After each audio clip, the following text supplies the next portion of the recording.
you are an early childhood educator? Excellent. Bless you. Now, every early childhood educator in this room is going to say, yeah, of course. Career starts in the crib, right? Starts from day one and even before, and we know this. So raise your hand if you are part of a nonprofit. Excellent. We love our nonprofit networking. Thank you for everything you do. Raise your hand if you are from a business. All right, what a beautiful blend of individuals we have here. I don't know what sectors I could have missed. What did I miss? Healthcare. Go healthcare. Raise your hand if you're in the healthcare business. Oh, thank you very much for being here.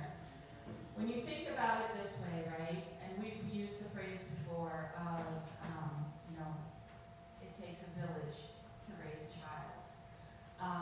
And we have been functioning here in the ROE with that mentality for many years now. And I love it when we get to that place when it feels like we're getting closer to a village.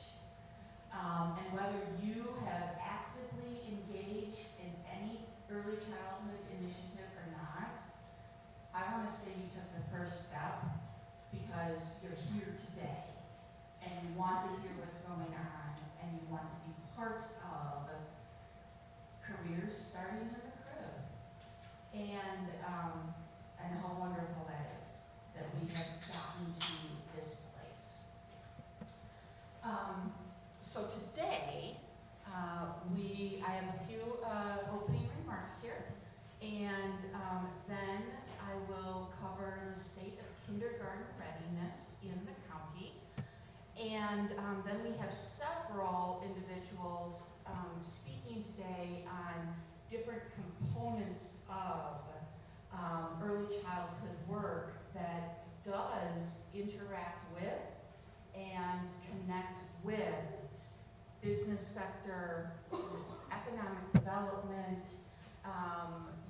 all of us together as a village.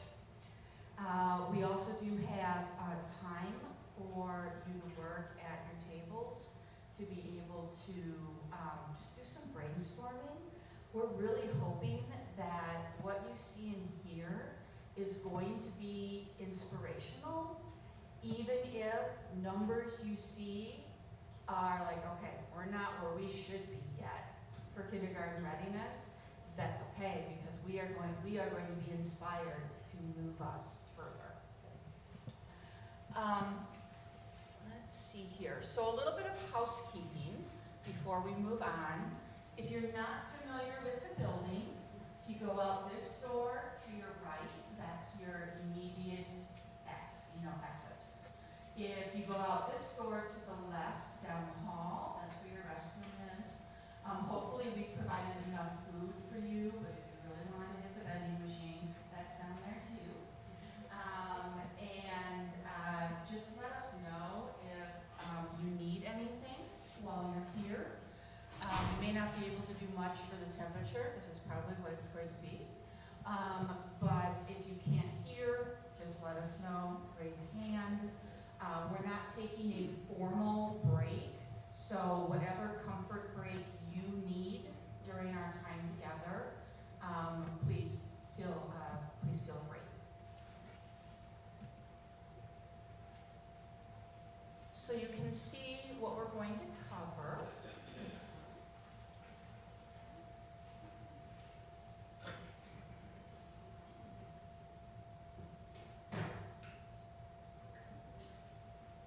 So, let's get started. If career starts in the crib, what does that really mean? Because I've talked to some businesses before, in manufacturing or retail or wherever,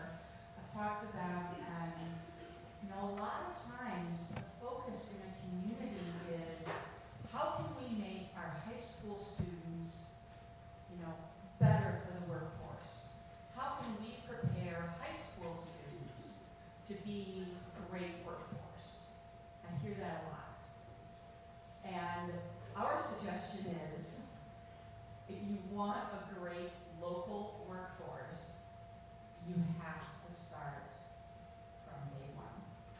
You have to start in the crib. Because during those first 5 years, 90% of brain growth occurs. Lifelong neural connections are being built. Do not miss that opportunity, right? We have this fantastic opportunity in the first few years of life to really build those brains. We should not be waiting and, thinking of kids finally once they're in high school. Right? You need to be thinking of them and nurturing them from the beginning. Children who demonstrate kindergarten readiness are more likely to be reading at grade level by 3rd grade, have greater academic success, and graduate high school with their peers. So we really look at kindergarten readiness, 3rd grade, can we get them to graduation? And there are lots of studies out there that show there is a connection between kindergarten readiness, 3rd grade reading level, and whether a youth finishes school at all. So there is an impact on life success, and it's our duty. That's the other thing, is that, this isn't just, we should be, taking care of our kids, right? This is a moral imperative.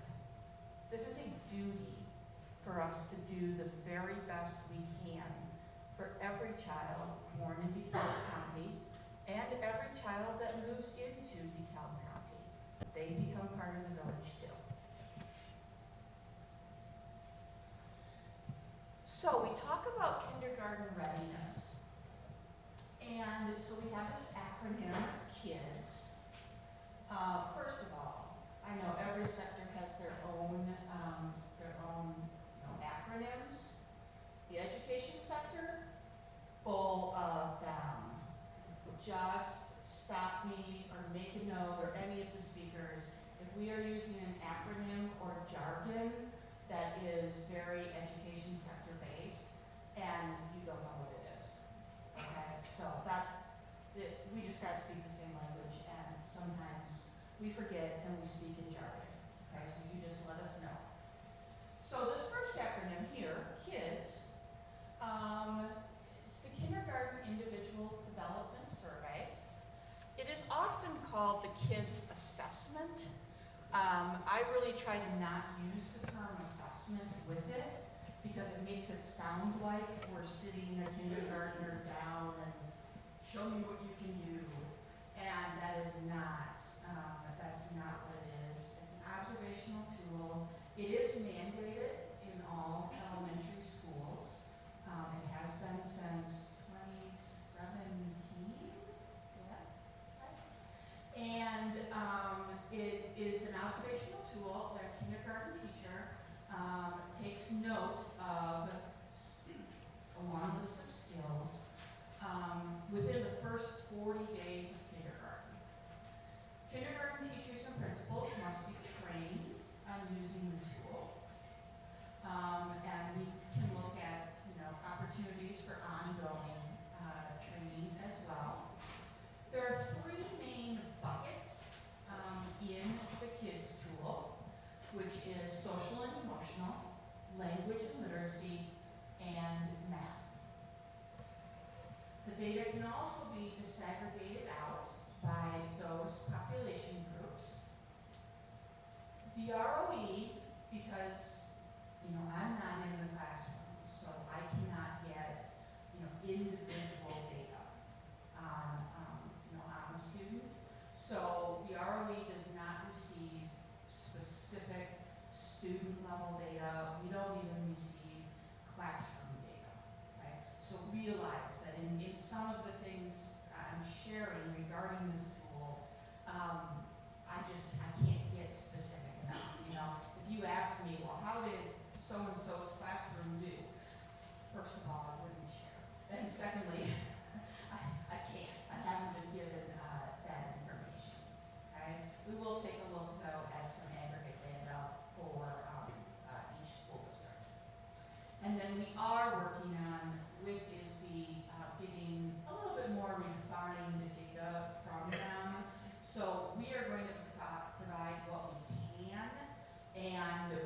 working with the individuals at, oh, see, I did it. I said ISB.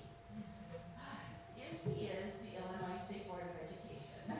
I'm sorry. But we are working with them to get a little bit more refined data in order to help us.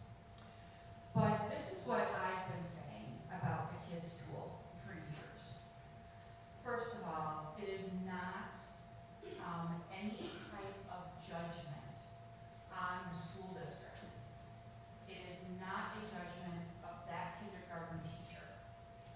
You have 40 days with a kindergartner. It is not about what that kindergarten teacher can magically do in 40 days. What that teacher is doing is observing and measuring how ready were they before they ever walked into that classroom.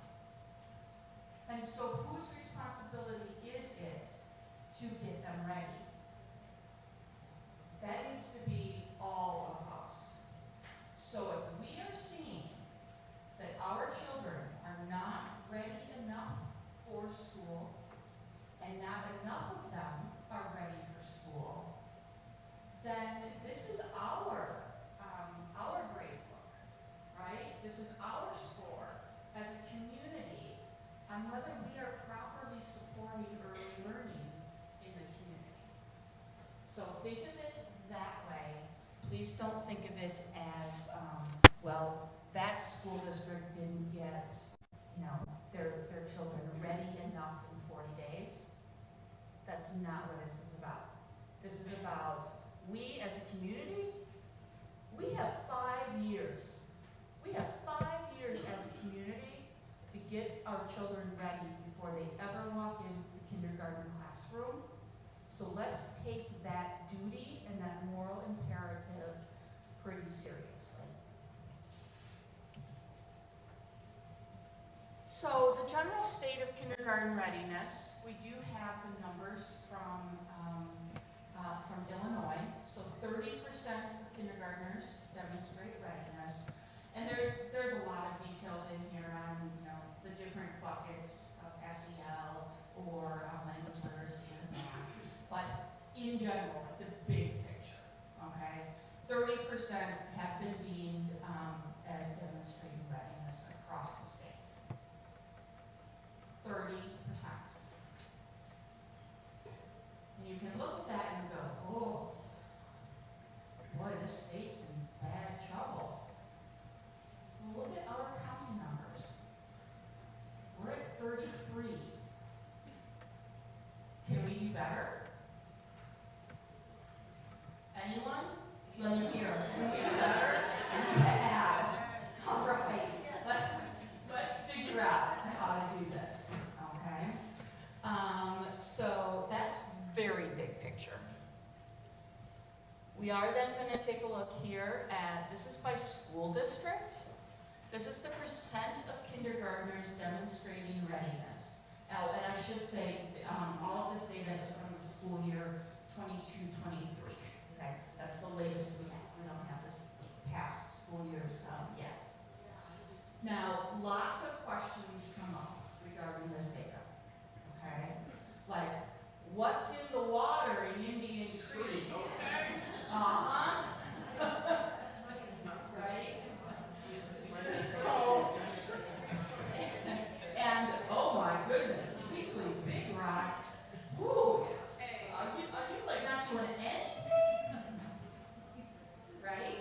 So we do have to take numbers like this in,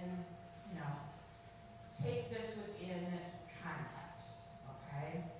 Kindergarten teachers, they need to be trained. They may not have ever calibrated amongst themselves. Where are my kindergarten teachers in here? Besides Audrey. I know Audrey's here. Yep, okay, yeah, okay. Not a lot of opportunity has been given to kindergarten teachers to actually work on inter-rater reliability. So that's the first thing we just have to admit. It's there, right?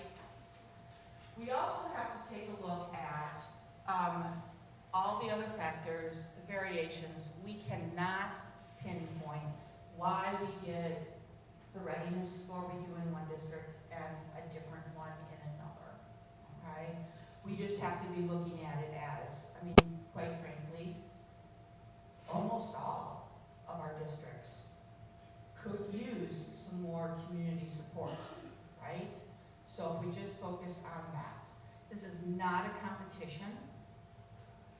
This is about what can we do to build the healthiest environment for our young children possible.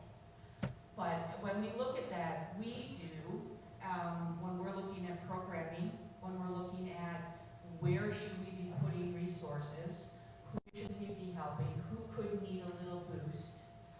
Yeah, we do have to look at, the numbers.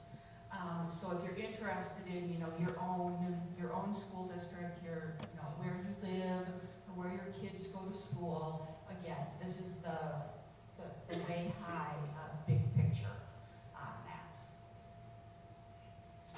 I'm going to stop briefly now. We're having a whole Q&A later, but I'm going to stop now before I move on, just in case there's any points of clarification. Any questions so far? Yes. So I don't know if it's going to be in the call of action, but Yep. there's obviously a huge standard deviation there. And you mentioned not all kindergarten teachers, administrators have been maybe properly trained. Is there some kind of plan to? One thing that I find is kindergarten teachers a lot of times do not see the benefit of they're not seeing the kids' data and how it's benefiting them and their students. So I think that's one of the buy-in also is a big thing. Thank you very much for that. And we would love to coordinate and organize an inter-rater reliability. We had one planned for 2020. And then things went awry. We could not hold that training in June of 2020. And we just have not restarted that focus. So I really appreciate you asked, because we are all in on helping organize that. Okay? Sam. Just if they're interested in more of the breakdown of data, there is a drafted community report card in your folders that we look at as a collaborative data every year. That has more information on the SEL, math, and the language and literacy development demographic data. Thank you very much for that prompt. To take a look in your folders, have the how ready are kindergarten children, and that's in there.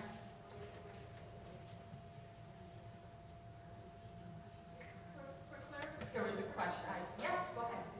the percentage there is really based on the percentage of kindergartners that they have. So if I have 300, and that's 30.9% of my kindergartners, but Iowa only has 50, and it's only 18%, right? So the numbers also matter when it comes to that. So just overall. Yes.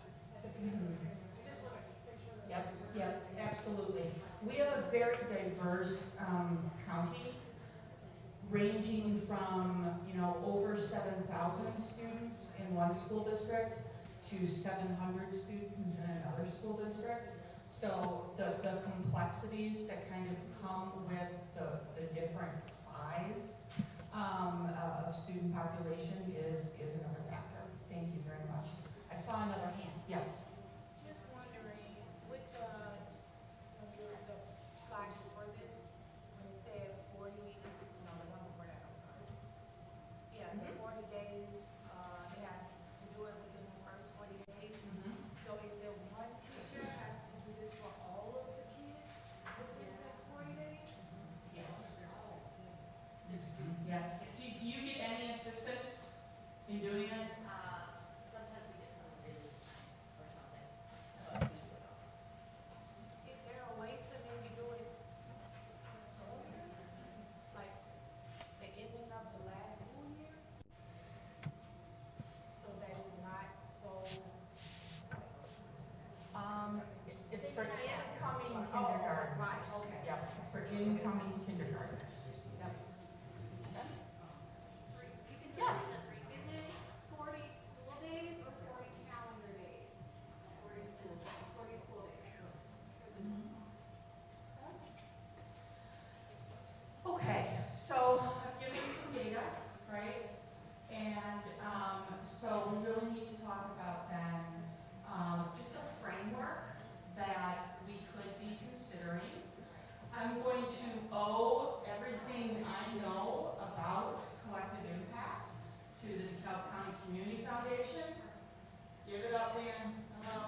is because complex problems, like what I have put before you already, require complex solutions, and they require multiple organizations, entities, forces working together. No one organization can make progress and have impact in the same way that all of us together can. That's what collective impact is. So these are the main principles here. You have to have a common agenda. So do we have a goal that is driving us? We need some shared measurement systems. Do we have a shared measurement system? Yes, we have kids. We work with colleagues outside of the state, and they are so envious of us that we even have a measurement tool, because they're just in the dark. They have no idea. They have no idea how their kids are when they come in. So we're very fortunate. I can't believe I just said that about something that can be called an assessment, but we are very fortunate about this one. Do we have mutually reinforcing activities? Well, so this is when, do I help your organization and do you help my organization? Because our common ground is the betterment of kids. So are we supporting each other in our attempt to wrap around our children? So do we have mutually reinforcing activities? Okay. Continuous communication. So following cycles, making sure that we are looking at reflection, we're looking at communication protocols, we have that loop of communication happening, working on that always. And then do we have a backbone support organization? You bet. So let's think about, as we progress through, let's think about those terms, collective impact. What impact can we do together as the village supporting our children?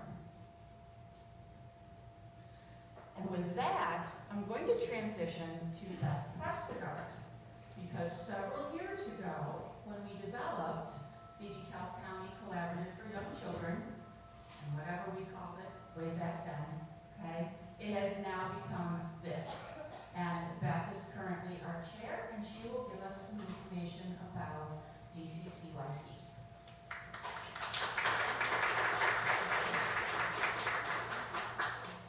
Hi everyone, my name is Beth Prestegard, and I am a business owner, and I'm a volunteer to this group. I started on the foundation board, and then I just couldn't leave this initiative, so I have stayed with this since 2013, I think was when all this fun began. Anyway, so I'm happy to see business owners here, and I kind of echo before I get into this, my passion for this is, it does include all of us. I have joked for the longest time that I would love throughout our county for people to understand our mantra and be able to recite, whether it's the basics or whatever our program includes, like the carpet commercial for Empire. Everybody know that? So keep that in mind, because we have to be getting this so it's more than just the teachers and the healthcare. It's a much broader thing. It really has to include us all. So the DCCYC, we work kindergarten readiness, and this seemed much more inclusive and brought together exactly what we are doing. Our mission to support an equitable early learning system through a countywide collaboration of organizations that partner with families and communities to impact optimal development of children. And you'll hear as we talk, I'll talk in a couple minutes about how our meetings are structured and what we're trying to accomplish. All of these things tie directly in. We have an existing strategic plan that we work on. We try and check mark things off of. It evolves, it changes, but it's all done with the most passionate and dedicated group of people I have ever worked with, these folks. Our vision, all DeKalb County children have equitable opportunities to be prepared for school and life success. That's a biggie. We know that that's an issue in our county, across the nation. And our goal is to increase the number of DeKalb County children ready for kindergarten. Yes, you know, is there some calibrating that needs to be done? You know, those numbers, I live in the Union Creek School District, I drink the water, I don't know when 62%, but, you know, we know we're not 100%, so, you know, we have in areas that we need to work on. And the three impact areas that we have, access to early learning opportunities, impact B, parent and community partner education support and resources, health and wellness of children. These are broken out because we have identified it takes folks in the areas that you all represent today to be part of the solution as we work on our strategic plan, our goals, what we're measuring, what we're able to accomplish in these areas. The collaborative meets the first Monday of the month. We're in person quarterly, on Zoom otherwise. Over time, we evolved in creating subcommittees because we knew the work was greater than getting together every month. We have really great participation and turnout, but we need more. We are lacking in areas. Businesses coming in and recognizing, hey, this is how my business currently is involved in early care and education. This is what we do for our families. Some of the sessions that we did with Sam, you know, where we were talking to families in the community, you know, what barriers are there for you either going to work or finding childcare or quality childcare? You know, those things are so directly connected. And as a business owner, I know that if somebody leaves, it takes time and money to train another person and to get them up to speed. And we do care about our people. We care about the people that come and work with us. They become our community. We are part of the village. So I invite you, as you continue to participate and we work on our things that we're collaborating on together at our tables, is this a group that you have something to offer to, and would you be willing, or do you know someone who would be willing to come and participate? I'm a volunteer. There's more of us out there. Thanks.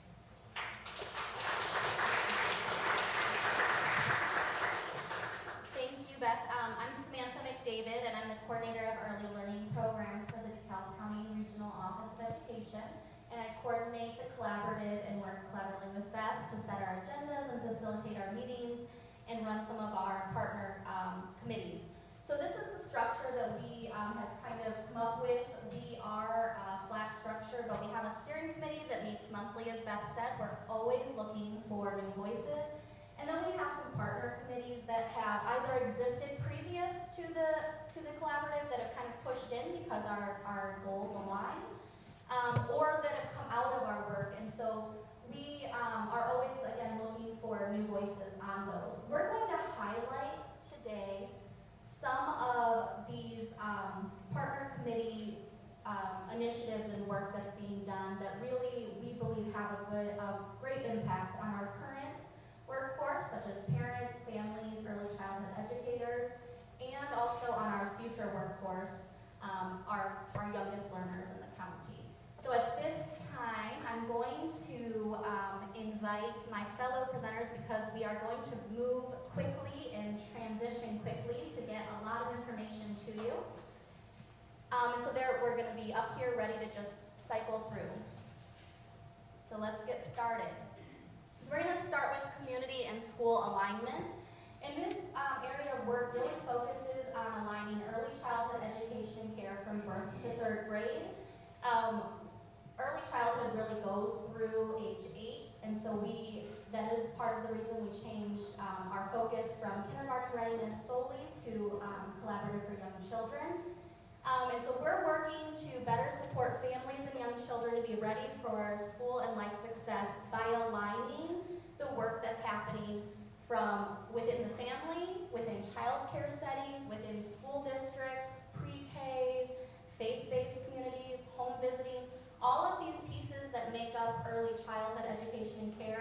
well as those other corollary pieces like WIC and family case management, healthcare, child immunizations, that really create a holistic approach to supporting children's development. So this work includes aligning transitions and efforts between those various sectors and people to support that optimal development. This is where inter-rater reliability around kids could exist. We've also worked on what does the transition from pre-K to K look like, and bringing teachers and early childhood educators that maybe otherwise would never work with each other into the same room to really look at, this is what we're doing, this is what we're doing, are we all doing developmentally appropriate practice and providing instruction in the way that children learn, which is play.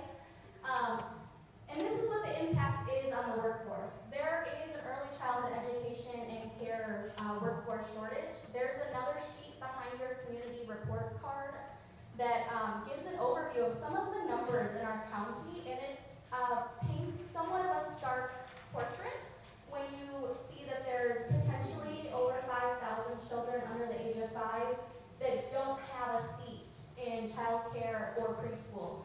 And that, we know that not all children may use a seat, but 5,000 is an awful lot to not have a seat. And so this work also looks at how can we support that workforce pipeline development and boost our local grow your own early childhood education initiatives. And then it also is looking at, for our future workforce, our littles, if we are better aligned as a community and those transitions are smoother for families, we're going to better encourage optimal development. Whether they're being cared for by family, childcare, or already in a school district. And so we are going to shift quickly to the next one. Hi everyone, I'm Audrey Cook and I'm a kindergarten teacher. And first of all, if you need a movement break right now, because I would need one because you've been sitting a long time. In kindergarten, we don't sit long. So if you need to get up and stretch, feel free to do that because that's what kindergartners need. And I think humans of every age need that. And we need to remember that. But thank you so much for being here today. It is so exciting for me to see such a variety of people here and to understand the importance of getting our children ready for kindergarten. Before, when I started teaching, I teach up in Genoa, Kingston. For 22 years, I've been teaching kindergarten. Prior to that, it was special ed, but it has changed so much. And I know everybody says, the children have changed, but you know what? Our approach has changed. And we are learning the importance of social emotional learning, and I know SEL has been said a few times, and that stands for social emotional learning. And for any human, you need to have that healthy social emotional state. And we know, especially after COVID, that there's a lot of people in this world that struggle with anxiety and so many things. And so, as a kindergarten teacher, my focus has changed so much. And before I talk a little bit about that, the kindergarten toolkits are an awesome tool that we are able to share with all of the children getting ready for kindergarten in our county. And they get them, like in Genoa, Kingston, they get it when they do their screening in March. And so Dan from DeKalb County Community Foundation, he's going to pass those around and just peek in there. I mean, there's Play-Doh in there. You're like, Play-Doh? Well, yeah, that's fine motor. There is a book, because that's what you need to do. If you're going to do anything with any child, read with them or read to them. There are the farm cards in there. You can, depending on the level of the child, you can do different things. Engage with children. And so the toolkits give parents an opportunity to have a better extension of what else can I do to get my child ready? Because I think back when my girls started kindergarten, they're 31 and 30 and 28, it was like, do they know their alphabet? Well, yeah, that's important. Their letter sounds are important if their brain is ready. But quite honestly, there are so many other things that are important, like self-regulation.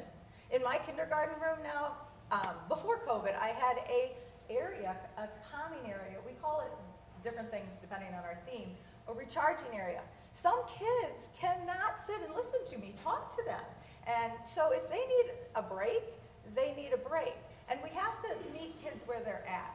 And so as a community, that's what we need to think about. And if you're in a business or at a school or wherever you are, and you see a child that's struggling a little bit, sometimes just an intervention of, hi, how are you today? It will make a world of difference. Today I was at the farmer's market, went to this lady who had a little guy who's 5, and they were doing all these plants, and I was so excited because I love plants. And he'd made little bouquets. They were $5. And the lady before me was getting a bouquet, and there's a fresh little bouquet over here from him. His name was Lennon. But anyway, the lady before him didn't have cash, and and he made the bouquets, and he was going to get the $5. And the lady in front of me said, I don't have any cash.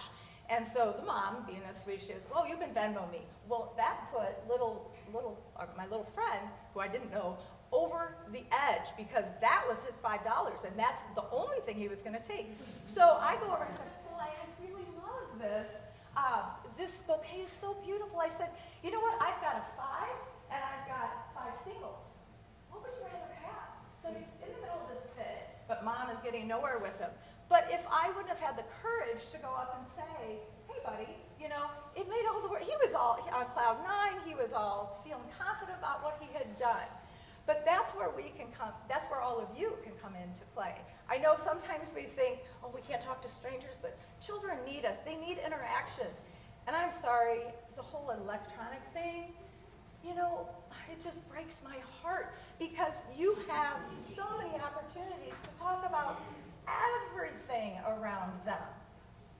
Please do that. And I am old enough to say things to parents, say, gosh, did you know, and give them a little bit of information. I never want a parent to feel like I'm coming down on them, but hey, what about trying this? Do you know that's so important for your child's development? Talk about the colors, of the sky or the trees or the flowers or the bees, anything. Talk to your children.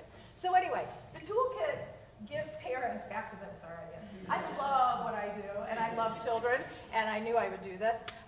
So you can talk to me later if you want. The toolkits are phenomenal. I'm so glad we have them for our children to give parents that boost that they need. What do I do with my kid? How do I help prepare them?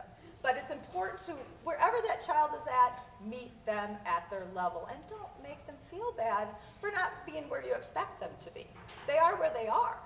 And be proud of that, and let them be proud of it, okay? But social emotional is key, okay? Thank you. It was nice to be talking to you.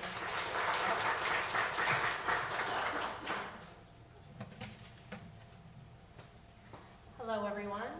I'm Susie Carrington. I am the Regional Council Manager for Birth to 5 Illinois. So I'm going to tell you a little bit about what Birth to 5 is. So Illinois has a goal of becoming the best state in the nation for families to raise young children by improving and expanding the delivery of early childhood learning programs for children from birth till they start kindergarten. As part of this transformation effort, the state partnered with INCRA, which is the Illinois Network of Child Care Resources and Referral Agencies. It's a mouthful, that's why it's an acronym, to launch Birth to 5 Illinois with the goal of creating Action Council and Family Council in 39 regions. We partner with ISB and the Regional Offices of Education, so our local ROE, and we do this statewide. So as you can see, these are all of our different regions. So how Birth to 5 is structured. Birth to 5 is structured throughout the state, so we each have our own Action and Family Council.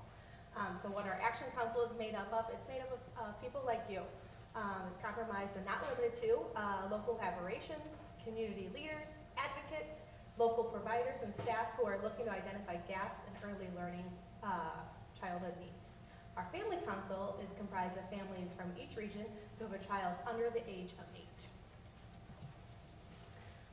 So in the past few years, our team has been gathered community data to create recommendations aimed at enhancing the well-being of children and their families. So subsequently, that has created our action plan. Our action plan has 3 recommendations, but we're only going to focus on one today because that is the recommendation that directly affects all of you and your businesses.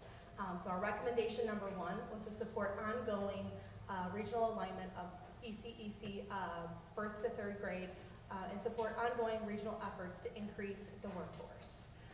So in the current workforce, how many of you have people that call off quite frequently?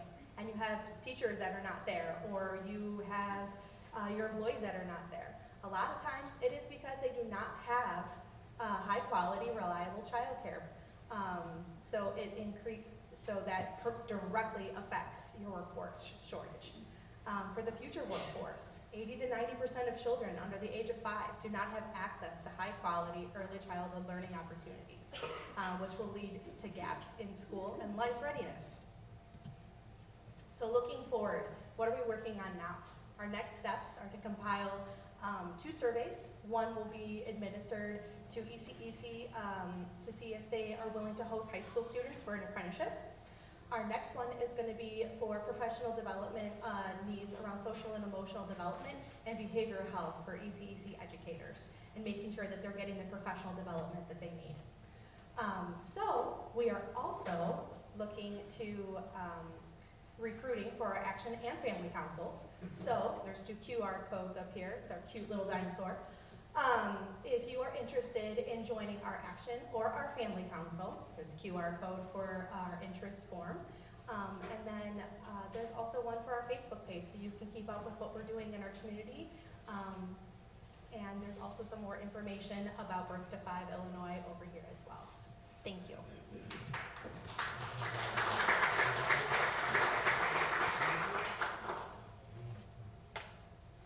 Good afternoon. It's nice to see some very familiar faces and some new faces. My name is Hillary Callie. I'm the Community Navigator here at the DeKalb County Regional Office of Education. In my role as the Community Navigator, I work with schools, partners, and organizations across the county to connect families with resources and services. These services are referred through a DeKalb County referral platform called IRIS. Not sure how many in the room have heard of IRIS before, but IRIS is the DeKalb County Integrated Referral and Intake System, which we have been implementing and utilizing since August of 2022. All of our DeKalb County home visiting programs are currently utilizing IRIS. So coordinated intake for home visiting programs, which is facilitated through community navigation, is another system supported by the DeKalb County Collaborative for Young Children. Coordinated intake is a centralized system that helps families identify to be referred to the appropriate home visiting program based off family size, children ages, and program qualifications. Home visiting programs are preventative programs that provide support for expecting, new, and established families in DeKalb County with children under the age of 5. These programs offer a variety of family-focused services that address issues that support maternal and child health, positive parenting practices, safe home environments, and access to services. It also includes goal setting, child activities, developmental screenings, and community resources and referrals. These are direct supports for parents as their child's first and most important teacher. Home visiting programs have been proven to improve maternal and child health, increase school readiness, and reduce child abuse and neglect. How does this affect our DeKalb County businesses? Well, within our current workforce, home visiting programs support parents and families at home by providing education, tips, activities, and resources to fulfill co-created plans for child development goals. By helping families obtain the tools they need to support their family, young children, and babies, emotional stressors can be reduced. These programs promote healthy, safe, and better prepared parents to reach their goals. Families who feel supported and parents with access to resources will enhance a more productive workforce. Home visits can be set up around their work schedules. Why are home visiting programs important to our future workforce? 90% of brain development occurs in the first 5 years of life. I'm going to say that again. 90% of brain development occurs in the first 5 years of life. So the importance of children's early experiences is what lays the foundation for their growing brains. These evidence-based approaches include a curriculum to support children in their earliest years to increase school readiness. These high-quality programs help shape brain development, which directly impacts future social, cognitive, and emotional competence. Home visiting programs can improve life outcomes for children and families. We want and need to support families within our community that have young children as they are our future. Collectively working together and addressing the needs of children from birth to kindergarten and preparing them for school is crucial to their futures and careers.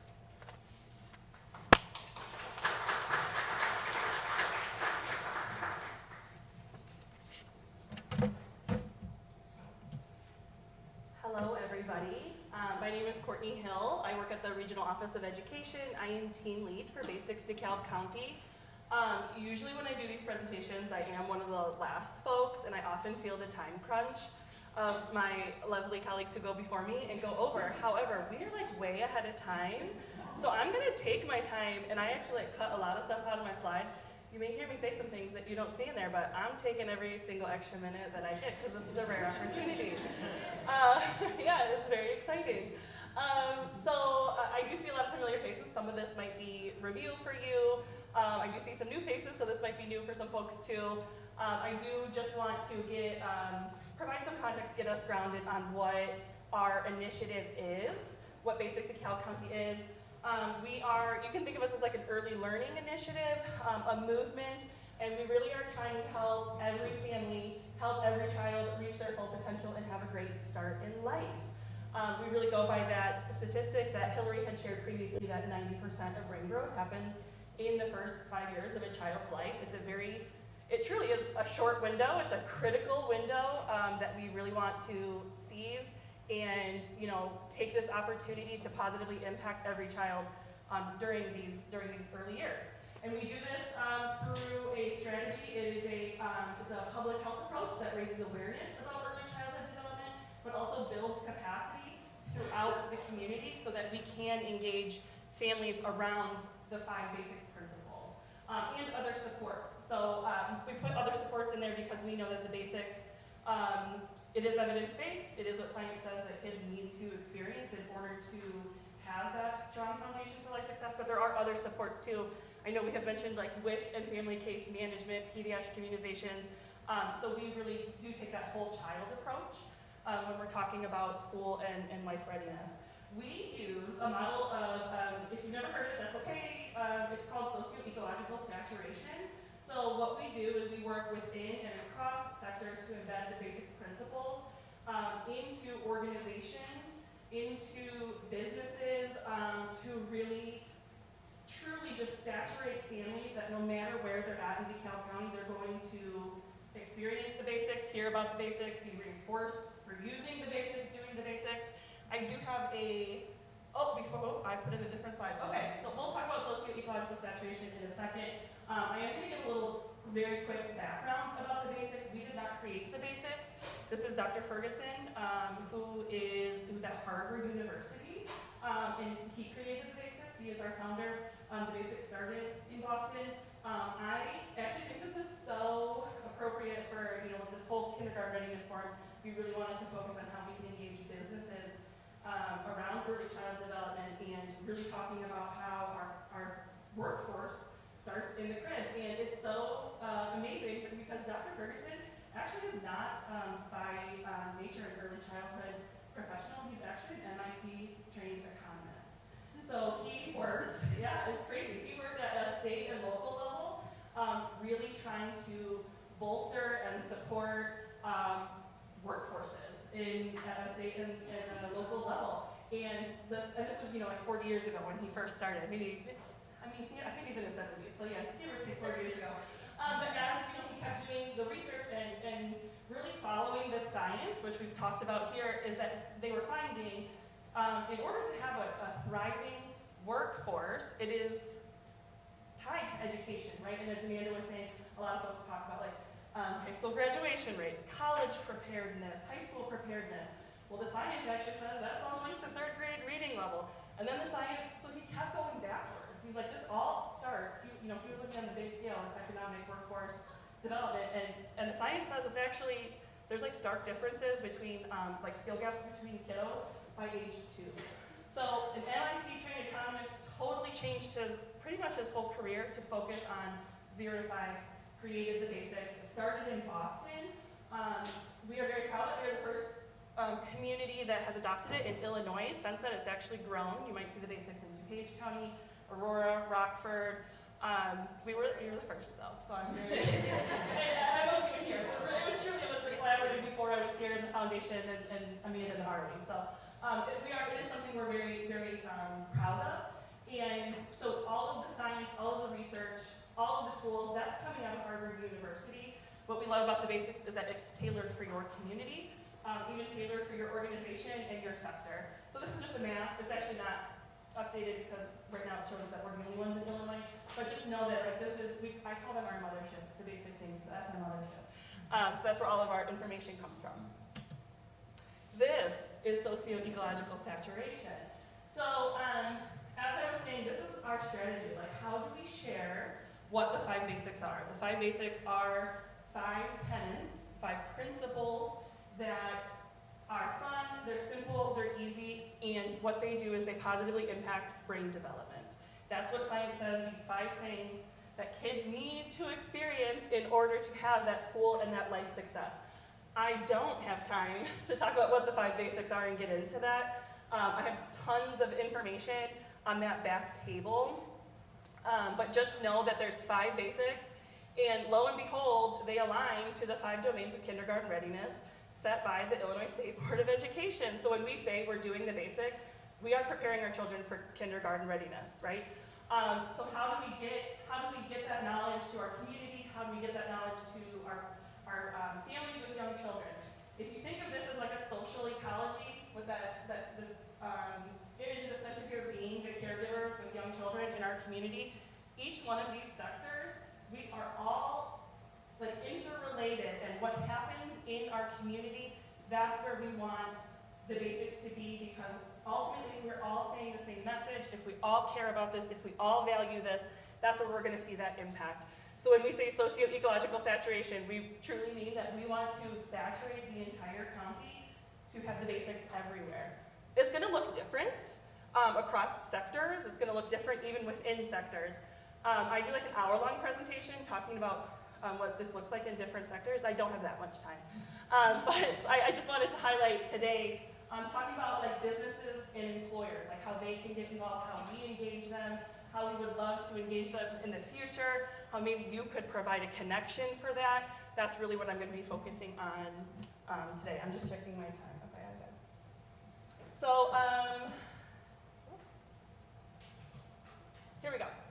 Okay, so when we talk about the workforce, how does Basics DeKalb County, how does our initiative really impact our current workforce and our future workforce? So, like how many people here have a job and also have a child? You have 2 roles in your life. You're a worker and you're a parent. Like majority of us here, right?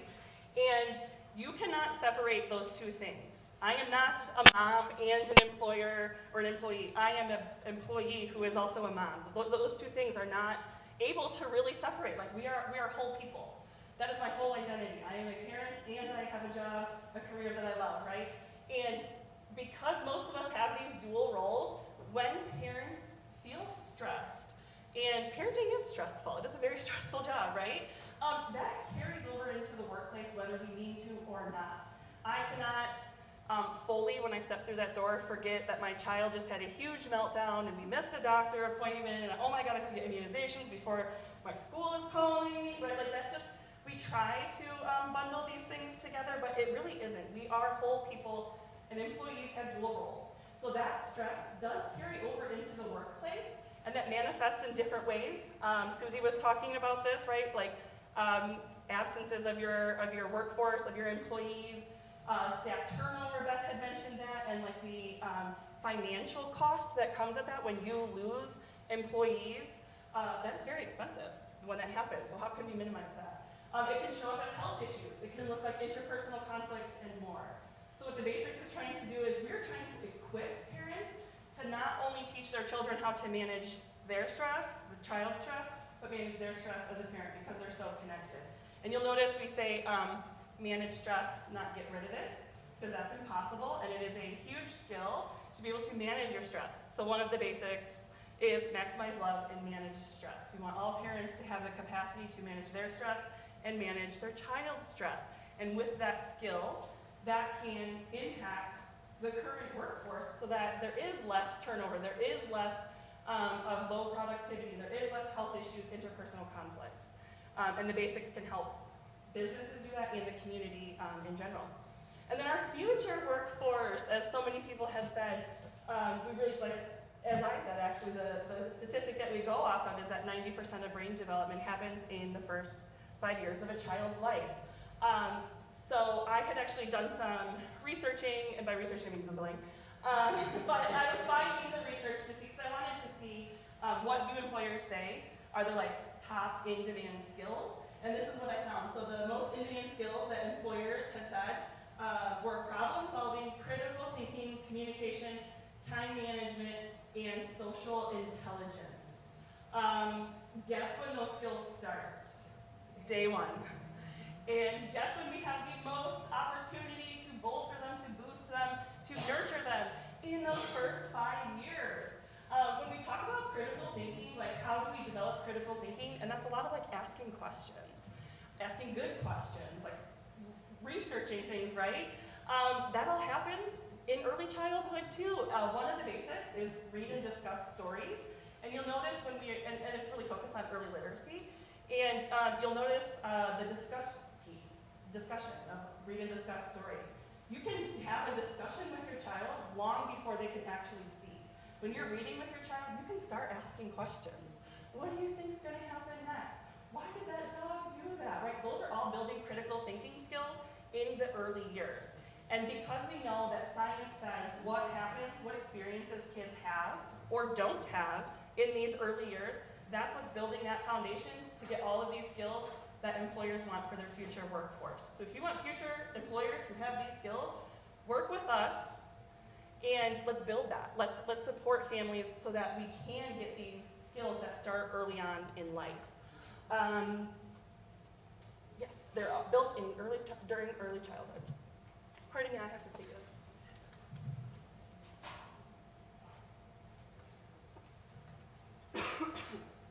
Okay, so I wanted to give some examples of how we currently work with businesses, and we do it through a couple different ways. So we work with organizations that are like front-facing organizations, like they work with the public themselves, or they have clients, they're like a frontline provider. And one of the things that we have done is these engagement stations, which you can see in these pictures. We also have one set up in the back there if you want to look at it. This first picture is at Caliber Home Loans in Sandwich, Illinois. They have a lot of first-time home buyers who tend to have young children. So we have set up this little engagement station. So when families come into the office, they can do the basics, they can learn about the basics while they're already there. That's the big thing about basics. It's like, it's not about adding extra stuff to your plate or carving out 2 hours of your day. So taking the time that you're already spending with your children and just putting some intention behind it. And what a better opportunity than while you're waiting in that office, to work on paperwork if you're looking to buy a house. The other one is I can't remember what police department this is. This is Sycamore, thank you. This is Sycamore Police Department, so they have an engagement station set up in their office as well. We have these across the county. We really try to remove any barrier for parents to learn about the basics, but also for any organization to partner with us to share the basics. So everything we provide is free of cost. We have very generous foundational, institutional, I should say, funders. So like in order we give these to businesses free of cost. We really just want, again, that the whole community be saturated with the basics. I do want to also share with my last slide here how we do some internal implementation, thinking of businesses as their like HR departments, like how are they internally supporting their staff as parents, as their child's first and most important teacher. We do staff trainings. I've done a lot across the county. My North Star is Chris. Yeah, Chris is still here from the Scooter Company. We're our first really large employer that we have worked with, and they have just been so creative and so involved. And I really use them as my North Star. Like they trained their staff about the basics. We can work with your HR benefit department. If you have parents who are going on parental leave, this is all really important information that we can help you provide to your employers as they go on parental leave. Wellness programs, talking about managing stress, right? We have been involved in company events. We can come to your company event. And then one way that we actually were not, this was not on our, when we started engaging businesses, this was not something that we had planned on, but we did find that some businesses wanted to help us with funding. We are a nonprofit. I don't get any public tax dollars. It's all generous private funding. So businesses have been able, the way they wanted to get involved was to provide some funding for us to continue to do this work. One of the things that Suter did that I love is that they really grasped onto that read and discuss stories, and they had bought children's books and asked every single employee to find a child under the age of 5 and share like the love of reading.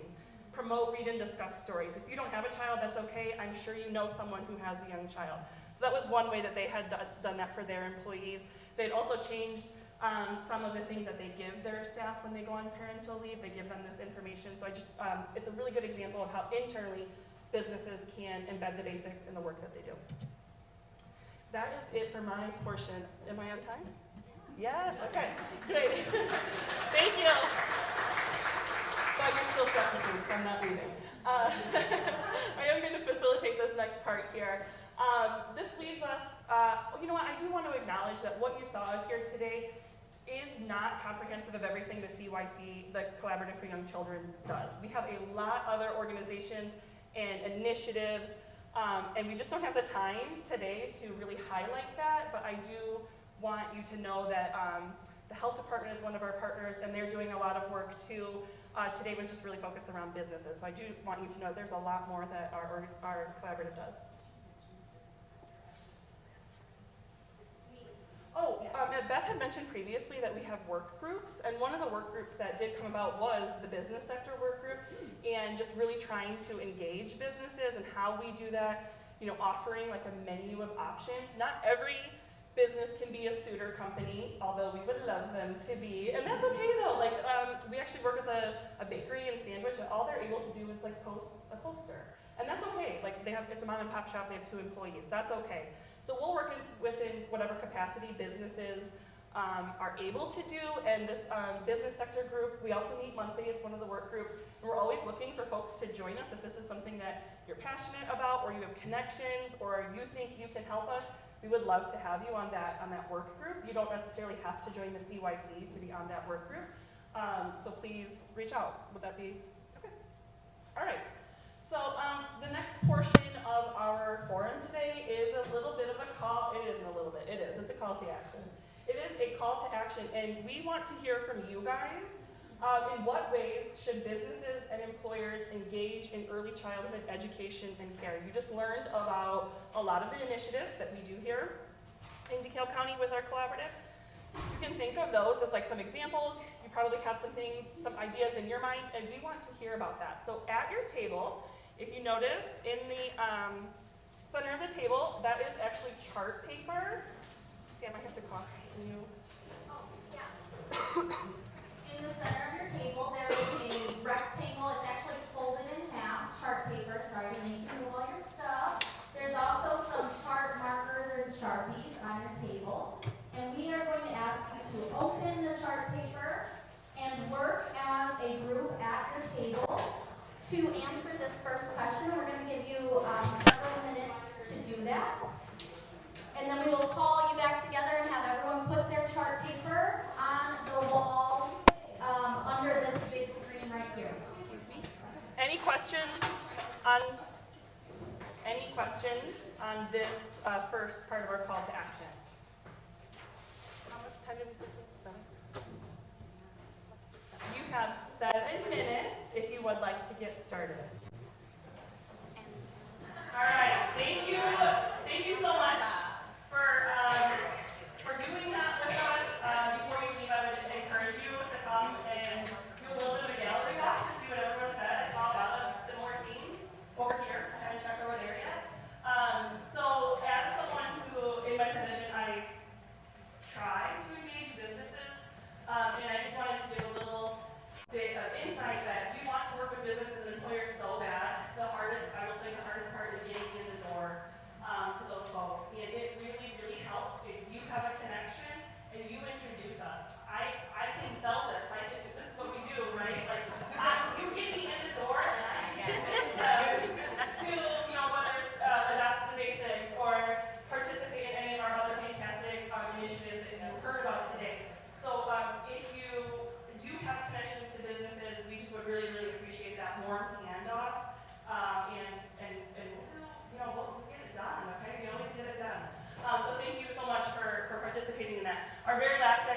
before we move to the Q&A. In your folder, you're going to see something called My ABC Plan. This is a very, very short activity that was adapted actually from a tool that we use in parent education. It was from the Basics Inc. We use it when we do like parent cafes or any sort of parent education. And it says it's great to want to share this work, or it's great to want to connect us to a business. But sometimes good intentions are not enough to follow through on our plans. Research has shown people are more likely to accomplish their goals when they take the action, the benefits, or the challenges. So we are asking you to just spend a minute or two and jot down, go through it. Oh, thank you. To go through each one of these actions, benefits, and challenges. So what is your action that you're leaving here with today? What are you going to do to get involved in this work? Here are some examples that we have provided. You might have your own. We love to work with other people's creativity. I'm sure there's ideas out there that are not up on our screen. So go ahead and fill that out. Think about the benefits. How will this action benefit our community? And what are those challenges that could get in the way of following through? And what steps can you take to overcome these challenges? And then if you want to, this is a pledge to yourself. You just want to fill that out. I pledge to myself to seek opportunities to support young children and their families in DeKalb County so that every child from every background can be prepared for school and life success. This shouldn't take too long. 3 minutes. 3 minutes. Thank you. All right, everybody. Pull it together again before we close out.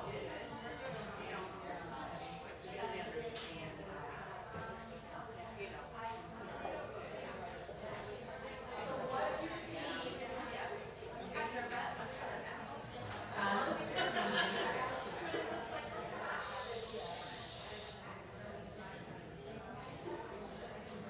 screen. So what you see on the screen is a lot of our funders. We provide in-kind, yes. So I don't get any more to do anything regarding early learning. It was a decision we made organizationally here that this was going to be a priority for us. But we as an organization, and I professionally, contribute a lot in kind to all of our early childhood initiatives. Of course, you've heard from Birth to 5. The Illinois State Board of Education is one of our funders. Could be some of your funders too. And so we do have a couple early childhood programs that are funded through ISB. But as Courtney said earlier, basics is not. The state has not accepted basics as a full-fledged program that they will fund. Yes. Yes, they growth mindset, yes. But Basics DeKalb County and now Basics Illinois, since we are the backbone for the entire state now for Basics, that is purely philanthropically funded. And so when we look at McCormick Foundation, they're one of our largest funders. They're very dedicated to this. Occasionally, we have to remind them why it's important that they fund us, because they typically fund in the locale of Chicago itself. And so it's taken a lot of time and partnership feelings, to get to the place where they're like, oh, okay, we understand why we fund DeKalb now. We see. Friends of DeKalb ROE is our, we call it like our booster club. The ROE, we can get state and federal funding. We can get county funding, but there are a lot of other things that our foundation takes care of. And that board, which I'm secretary for, but they make decisions regarding what grants we write and how we get donations. That board is integral in being able to fund some of our early childhood initiatives. As you mentioned, the Sugar Company, they have been the lead in terms of the business sector, and now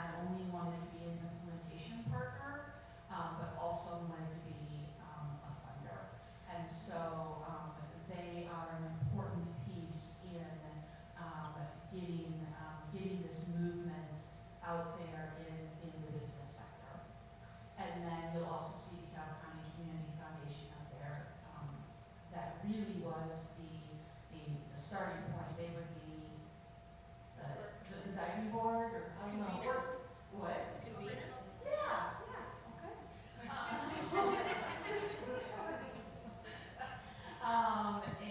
And then, of course, we do have, private donors and that funds through Friends of DeKalb ROE. But realize that while we are a government office, and some of the things you heard today, do have, state or federal funding behind it, a lot of what we do is not funded by anyone else out there. And so we have to take care of our own community. If the funding's not coming from somewhere else, then we together have to figure out how to locally make this a reality for our young children. And whether that is other resources, whether it's people, or whether it's funding, together we need to do that. Because there are kids, right? And our workforce and our parents and our families and their strength as a family makes us a stronger community. So I would like to close out with any type of comments that anyone has, or there's my Q&A. Or any questions you may have. I may be the right person to answer, or I will defer to someone else, or you may have a question for another participant.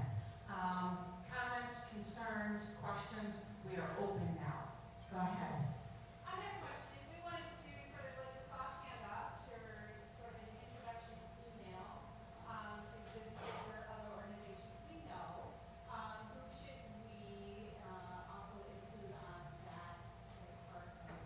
Who would be the point person? I would say we probably start with Samantha McDavid.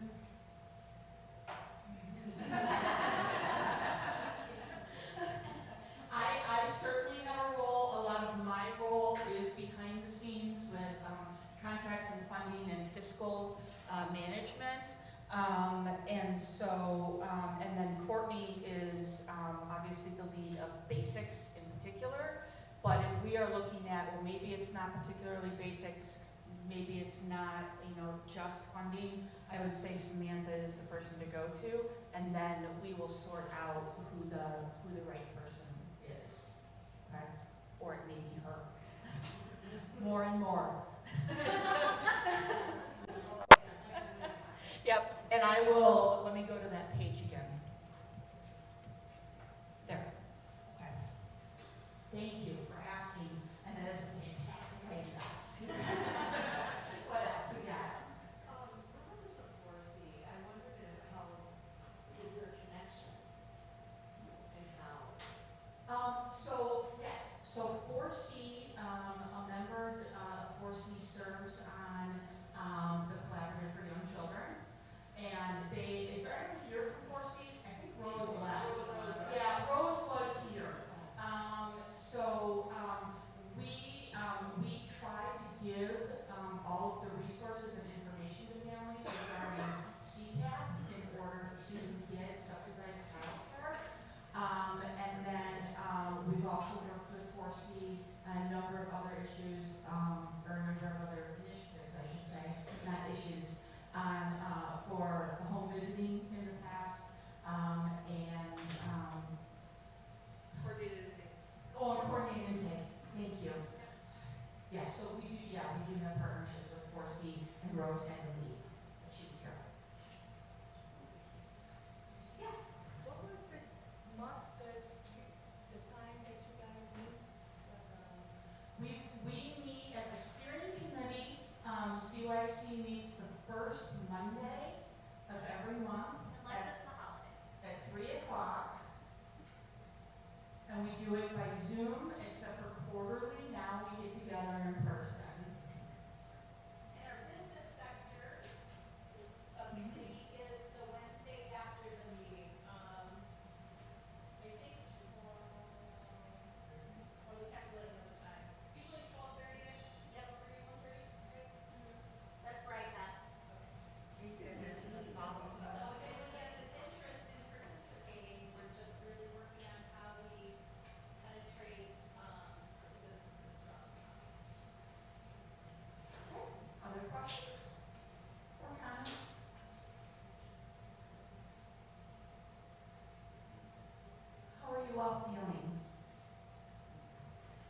been invigorating? Has it been uplifting?